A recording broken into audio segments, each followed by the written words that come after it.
Ladies and gentlemen, please welcome Ronald Rubens, Vice President of Avaya Europe North.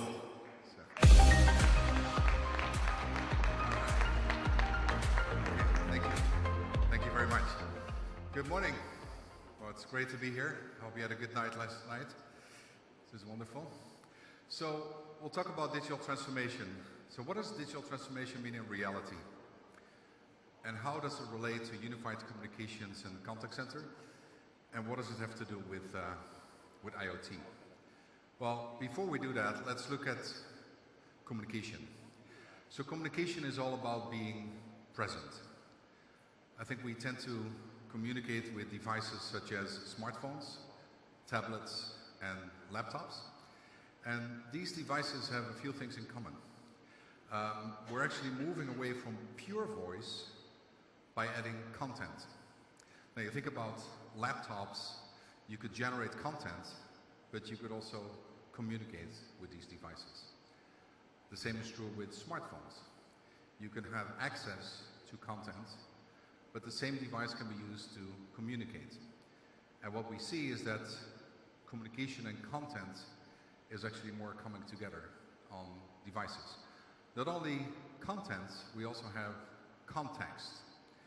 So I think it matters if we are sitting on the beach here in the Atlantis Hotel, or whether we are in a traffic jam in Mumbai, or whether we are in a shopping mall close to the vicinity of a local branch office of your bank.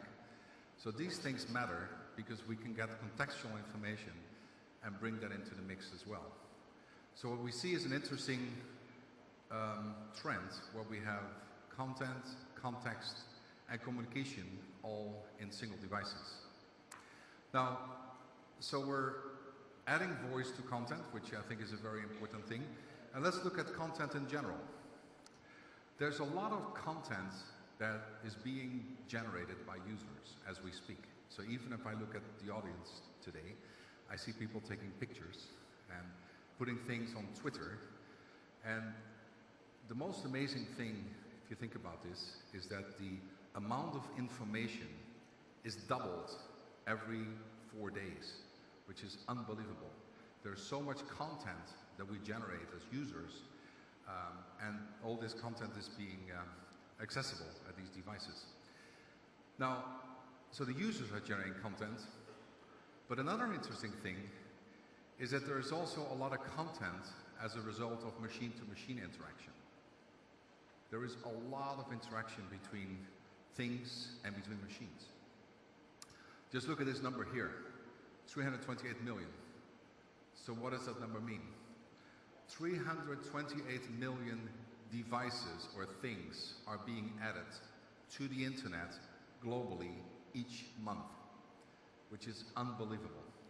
And you've heard Nidal talking about 20 billion devices at the end. I think I've seen numbers where, in a few years from now, it's 50 billion devices being connected. But the truth is that there are more devices being connected to the internet than people at the end, which is an amazing thing. So by 2022, a home on average will have 500 smart devices. We believe that in 2025, every vehicle will be connected to the internet. And half of these devices will be used for business users.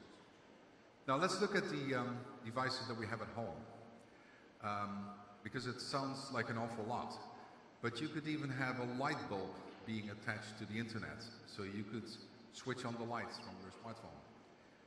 The same is true with a doorbell.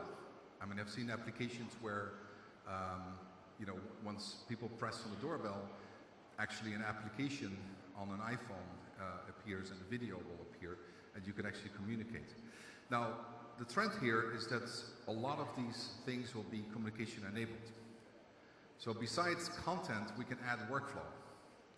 And the interesting thing is that it's not only people that can initiate workflow, but it's also machines that could initiate process and monitor workflow. So this is an amazing trend that is happening in the world today. So what about communication enablement in the UC&C and CC space? Because that's what it's all about.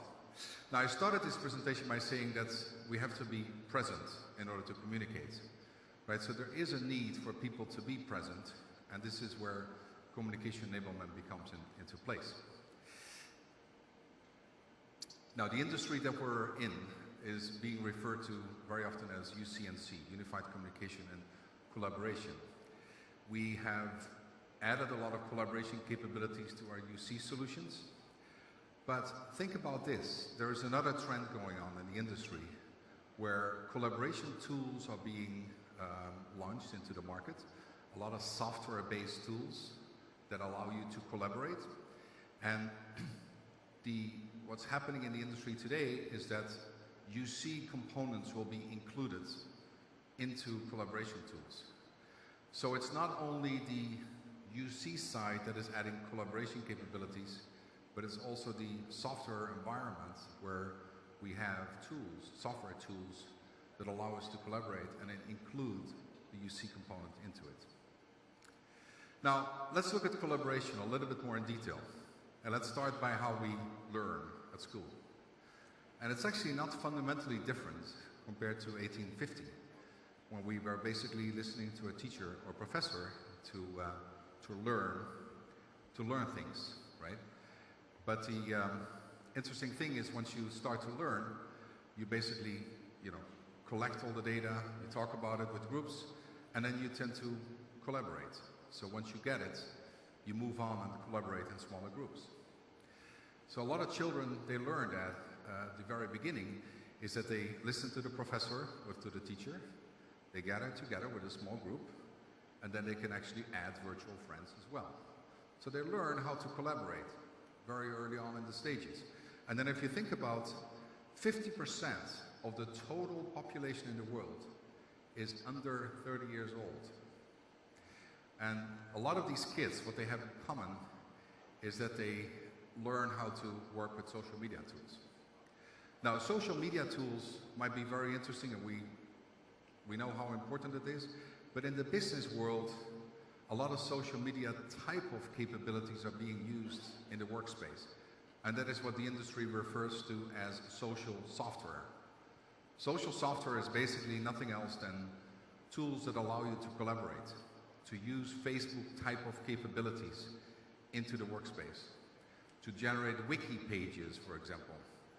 But what we see is that the intranets that are appearing today are becoming more organic and more collaborative in nature. And let's think about this. I'm sure that a lot of youth receive lots and lots and lots of emails, right? Email is very important, but it's not very good for collaboration. It is good if you collaborate with one individual, but once you collaborate with 5 or 6 or 7 people, email becomes very ineffective. Because there's different versions of documents, there's different versions of business plans, of PowerPoint slides and so forth. Everybody comments on it, and before you know, you have 200 emails just by collaborating with 5 individuals. So what is happening in the industry is that a lot of social software tools are being used to collaborate. Now, this could be to gather content, as to put together a piece of content, but it could also to basically track issues or to manage projects. A lot of people are managing projects. They work together. Now, and here's the interesting thing. Collaboration very often does not include real-time communications. It allows a platform for people to collaborate and to put content together. As Avaya, as you know, we've launched Equinox. And Equinox is not only the next generation of UC, but it also has APIs and SDKs that allow you to integrate these capabilities into social software. So in other words, to make the social software UC enable it and include the real-time communications aspect of it. So social software is very important as a driver in the collaboration space. And I think what is important here is that there is an evolution of UC&C which will be driven towards embedding UC functions into collaboration tools. So there's a lot of interesting stuff about UC. People think that UC is not interesting. I think it's actually very interesting, especially given all these things that are going on. Now, how about the digital transformation in the contact center and the service management space? You think about 20 years ago in e-commerce when we started to order things. We had a catalog, and then we typed in the number, customer number, through IVR machines and so forth. 10 years ago, we had internet sites. We had access to a piece of content.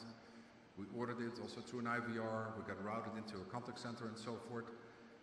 What is happening today is that all these things are being merged, and we could actually communicate through the website. So if we want to order something, we could launch a WebRTC call, video call to a customer agent. So there's a lot more things that are being integrated. But also, the service management space becomes very important. And it's funny because I usually when I fly to Dubai, I fly Emirates. This time around I flew KLM. What KLM does is you could actually get your boarding pass through Facebook Messenger. So once you receive your Facebook Messenger, what they're now trying to do is to put a button in the boarding pass that says contact us. So in other words, you can contact a person from a boarding pass. Now who would think 10 years ago that we would actually call the contact center through a boarding pass that is being provided electronically? So that shows you that there's a piece of content that we have and that we communication enable that. So which is very interesting.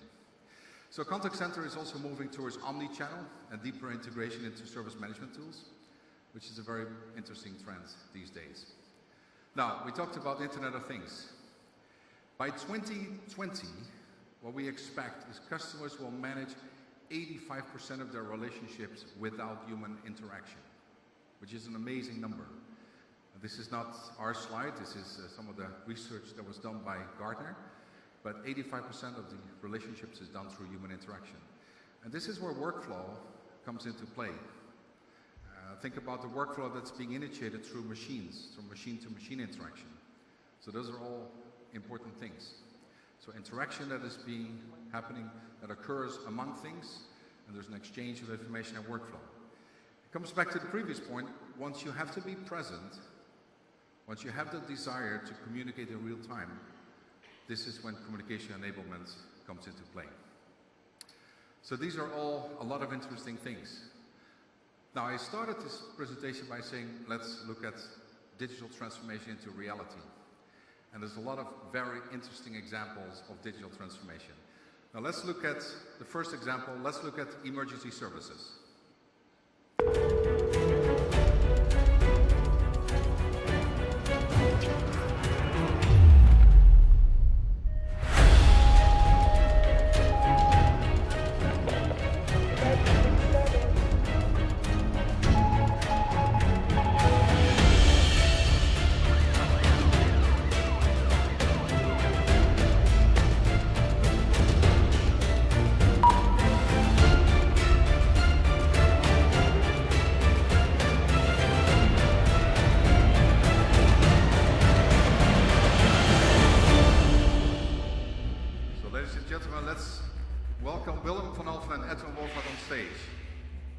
Police and KPN.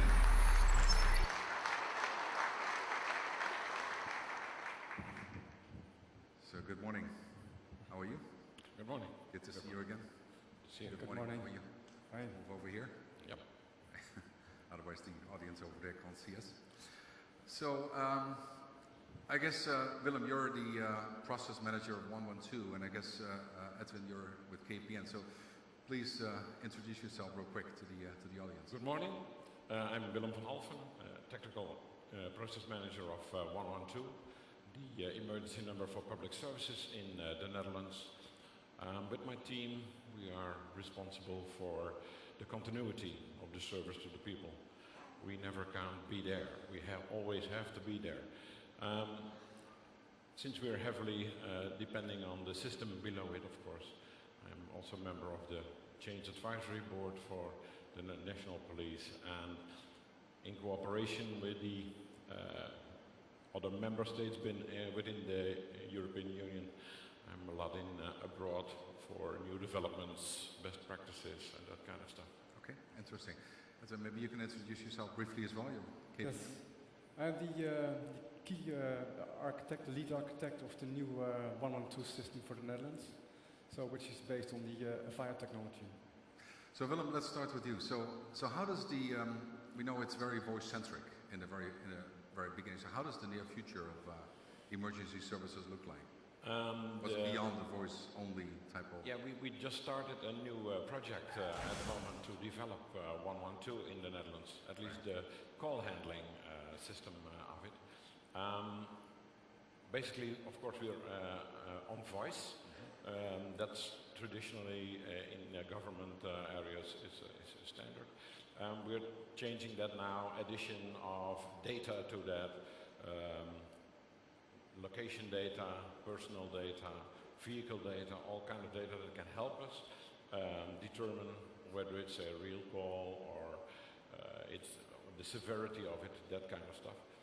Location, of course, we are able to order a pizza and get it delivered on the spot, but when we are calling 112 or 911 or whatever emergency number, we are not. And that is strange. We should change that. That's what we're going to change.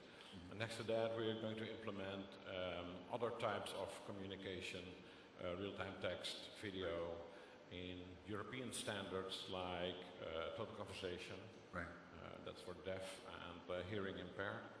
We always try to broaden that a little to speech impaired, people who can't talk at the moment. They should be able to call to 112.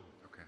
So we heard a lot about e-call, right? And we can actually see it here in the breakout session. So what is e-call? What does it mean, e-call?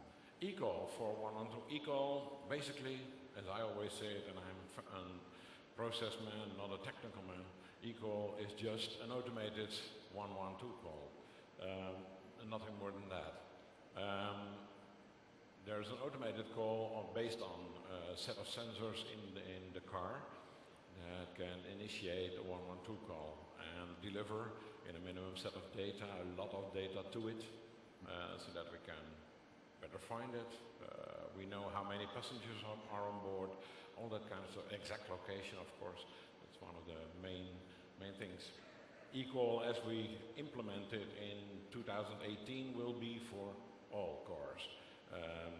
At the moment, most of us know already e-call in the car, but that's brand bound, Volvo, Mercedes, whatever brand you're driving, it has already an e-call. That's not the e-call we are implementing in 2018. That's for all new cars. So the e-call is actually now integrated into the emergency services desk. So if an airbag pops out, then it automatically initiates an IoT call, and then the emergency services desk will be able to handle that, and they know the location and so forth. Right?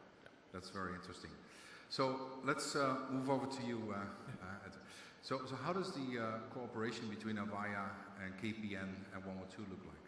Because you've been involved as the main architect of this solution, right? Yeah. Our journey started with, let's say, two basic requirements. The first one is no lost calls, which means, let's say, near 100% availability, set times 24. Another basic requirement is integrating all the new technology, all the new contact channels into the system. So one of the most important is of course e-call. So we started with a new architecture based on the Avaya, the new Avaya technology. So Avaya Breeze and communication manager, etc., etc. Right. And yes, based on that, we virtualized everything in our data centers. So that's let's say the more technical part. Now let's talk about e-call. E-call has for us, let's say, has the opportunity for 112 that we have can add new functionalities to 112, and so we call it gray listing. Gray listing, let's say, that's if an accident happens, so on a particular place in the Netherlands, then when an e-call takes place, then you have a mass of e-calls from a particular location. So with gray listing, the supervisor of the contact center can say, okay, this particular area on a map, so let's say on that map, on that particular place, we can add specific call handling, call routing functionality. And with specific, I mean to avoid that 112 is congested. So with that specific functionality, we can route calls to other places or to specific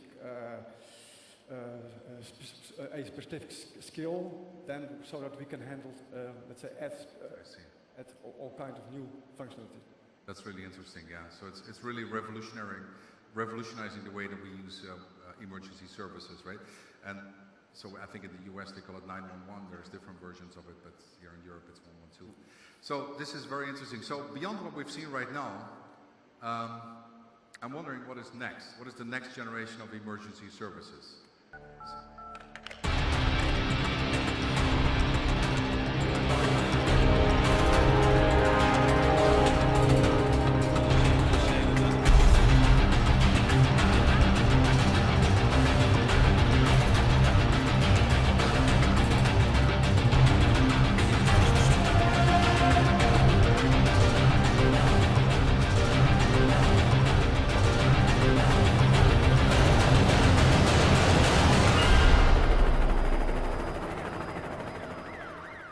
This whole thing, it can actually save more lives, which is interesting. So it's not only about revenue increase, but also saving lives. So this is very good. So thank you so much for this was very interesting. It's a very interesting use case, right? You know, this is where technology can really save lives, which is amazing. So let's look at another example. Let's assume you're at home and you're working on something that's a very lousy internet connection, where your kids are complaining because they want to see a Netflix video. Let's look at another example. Let's look at Wi-Fi. Why does it feel like the moment we desperately need the internet, it either slows down or stops working completely? And nothing is more frustrating than calling your internet service provider only to discover they can't help you. It's time for something better. Introducing Wixie. Fix my Wi-Fi. Wixie works by running in-depth diagnostics to give you simple and straightforward recommendations that improve your entire Wi-Fi experience. So I'm not sure about you, but sometimes when you have communication with your internet service provider and you have to explain what is happening, you have to go through all the diagnostics, it's very cumbersome sometimes. So dealing with an internet provider can be very challenging sometimes. So another example of digital transformation, I'd like to welcome Mr. Alex Lin from Catalina Labs on stage. Hi, Alex. Good morning. Welcome to, let's go a little bit here, a little bit closer to the, we have a lot of important guests there as well. All right, so what is Wixie? So Wixie is a simple and playful app to help you troubleshoot your Wi-Fi in your home. I want to ask a very simple question to start with. How many of you out here would say that your Wi-Fi works all the time? Just a quick show of hands. All right, that's about 5 of you. So clearly this problem is very universal.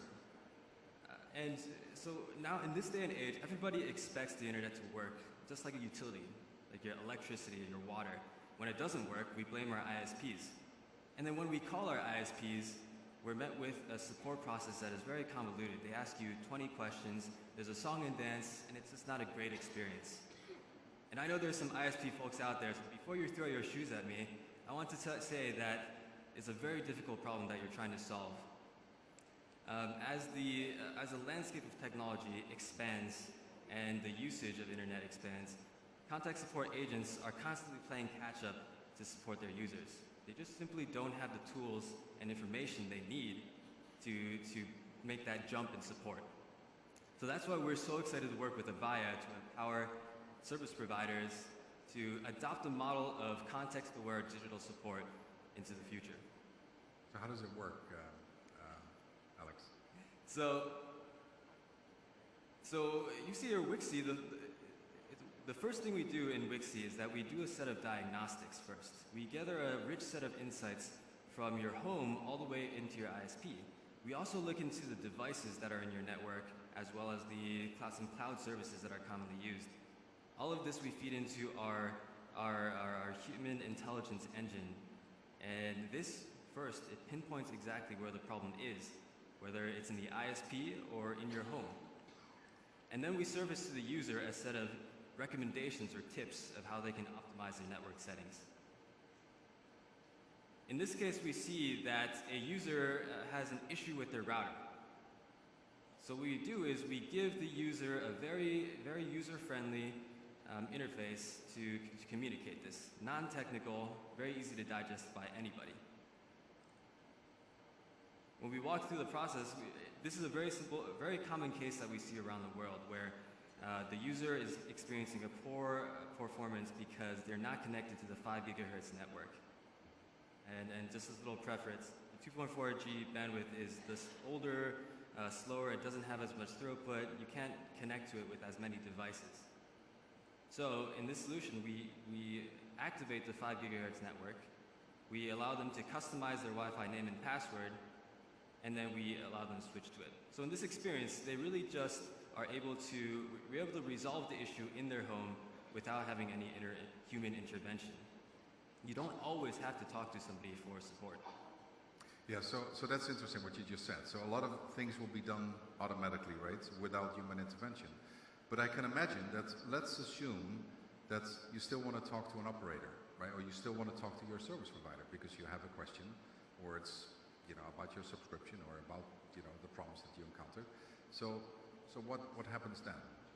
So that's when you can call them actually from the app, correct? Your service provider. Exactly. So that's when we actually have to work directly with ISPs to surface that same level of diagnostic and context that we are able to generate directly to the service agent that's going to be in contact with you. This is an integration we did with Breeze and Oceana, where we have the surface on the right side you see Wixie Expert, which is our enterprise product, where this is where an agent can actually look into the same diagnostics of the user. On the left, we have a chat instance. So in this scenario, a user will have a problem. He may fix some issues in-home, but there's an issue that the ISP has to fix themselves. So the ISP receives this report, the agent can review the issues, and then immediately figure out what he needs to do and make an outbound communication, whether it's chat or video or calling. This is where Avaya's communication channel really comes into play because it's so flexible. Right. So I understand it. So the user, it's actually much more convenient. So they don't have to be on the phone the whole time explaining why the yellow button or the yellow light is blinking and so forth. So it's much more effective. Now, what's in it for the ISP? So what are the benefits for the service providers actually dealing with these issues? So what we're giving ISPs is really empowering them to provide a high level of customer service and support. And then this is reflected in a number of different ways.